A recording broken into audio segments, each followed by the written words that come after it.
Assalamualaikum warahmatullahi wabarakatuh. Perkenalkan nama saya Gursi Firdaus Rahman, peserta Latsar Angkatan 15 kelompok 4. Di sini saya akan mempresentasikan tugas individu, analisis isu, efektivitas, kinerja berdasarkan tupoksi polisi pemuda pemula, yang mana pengamu materinya adalah Bapak Dr. Zainal Fanani MAD. Selanjutnya saya akan menjelaskan Undang-Undang tentang Satuan Polisi Pamung Praja. Yang pertama, Undang-Undang Nomor 23 Tahun 2014 tentang Pemerintahan Daerah. Pada pasal 255 ayat 1, Satuan Polisi Pamung Praja dibentuk untuk menegakkan perda dan perkada, menyelenggarakan ketertiban umum dan ketenteraman serta menyelenggarakan perlindungan masyarakat. Yang kedua, pasal 256 ayat 1. Polisi Pamung Praja adalah jabatan fungsional pegawai negeri sipil yang penetapannya dilakukan sesuai dengan ketentuan peraturan perundang-undangan. Selanjutnya, saya akan menjelaskan tentang jabatan fungsional Satuan Polisi Pamung Praja, di mana berdasarkan peraturan pemerintah nomor 16 tahun 2018 tentang Satuan Polisi Pamung Praja menjelaskan bahwa Satpol PP sebagai perangkat daerah mempunyai peran yang sangat strategis dalam memperkuat otonomi daerah dan pelayanan publik di daerah. Untuk menjamin terlaksananya tugas Satpol PP dalam penegakan perda dan perkada, penyelenggaraan ketertiban umum dan ketenteraman serta pelindungan masyarakat perlu dilakukan peningkatan baik dari sisi kelembagaan maupun sumber daya manusia.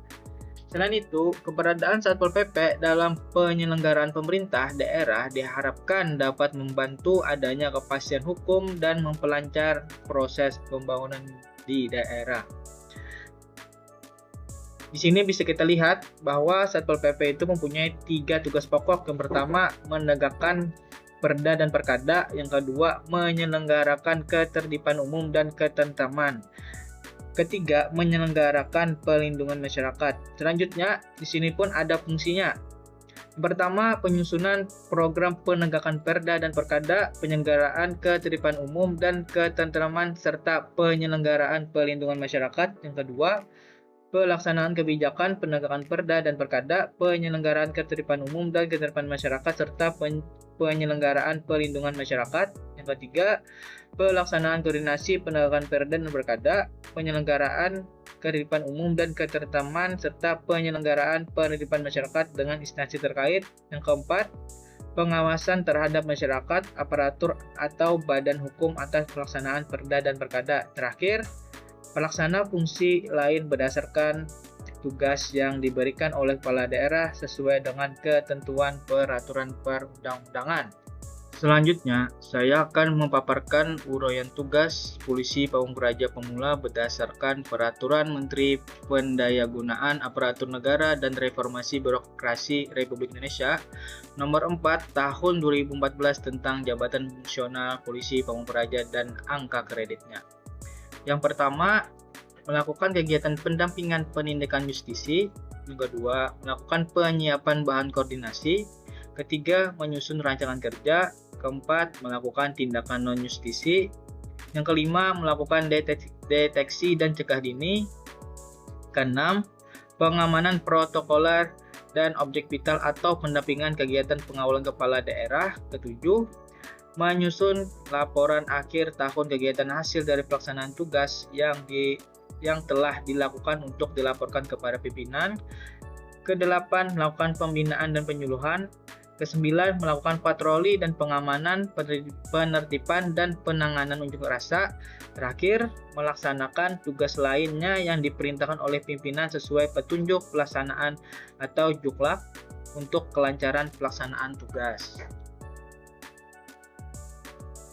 Selanjutnya, saya sudah memilih 5 isu berdasarkan topoksi jabatan Polisi Pamung Praja Pemula. Yang pertama, belum optimalnya pendataan terkait monitoring rawan Ratibum Linmas. Yang kedua, kurang optimalnya melakukan tindakan non-justisi. Yang ketiga, kurang optimalnya pengamanan protokoler dan objek vital atau pendampingan kegiatan pengawalan kepala daerah. Keempat, belum optimalnya melakukan pembinaan dan penyuluhan. Kelima, belum optimalnya patroli di daerah rawan. Selanjutnya, saya akan melakukan penetapan isu dengan metode APKL. Di mana di sini bisa kita lihat dalam tabel ini sudah ada 3 isu yang memperoleh poin yang tinggi.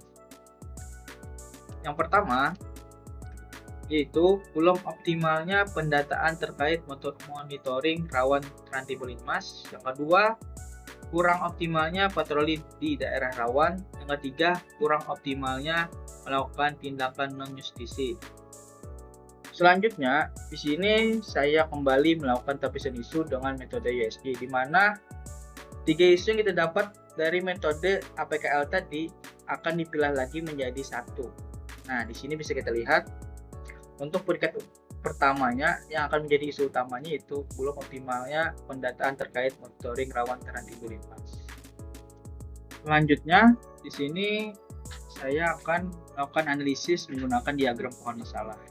Di sini bisa kita lihat isu utamanya itu belum optimalnya pendataan terkait monitoring rawan terhadap berlinmas, sehingga akan terjadinya kurang tepatnya langkah pencegahan dan penanganan potensi gangguan ketertiban serta pelindungan masyarakat. Dan di situ kita bisa lihat sebabnya dari mennya, yaitu kurangnya pelatihan petugas dalam penggunaan aplikasi sederhana. Yang kedua, metode monitoring hasil pendataan tidak dilakukan secara rutin. Ketiga, material, tidak tersedianya formulir atau format standar untuk pengumpulan data.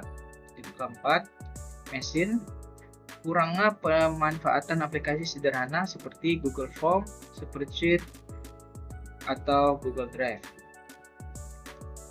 Kemudian, setelah saya melakukan analisis menggunakan diagram pohon masalah, saya akan membuatkan alternatif pemecahan masalahnya menggunakan diagram pohon sasaran.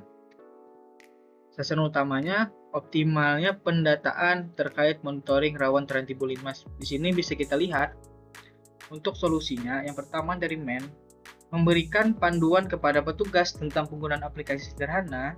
Kedua, dari metode, membuatkan jadwal monitoring rutin seperti mingguan atau bulanan dengan laporan terstruktur.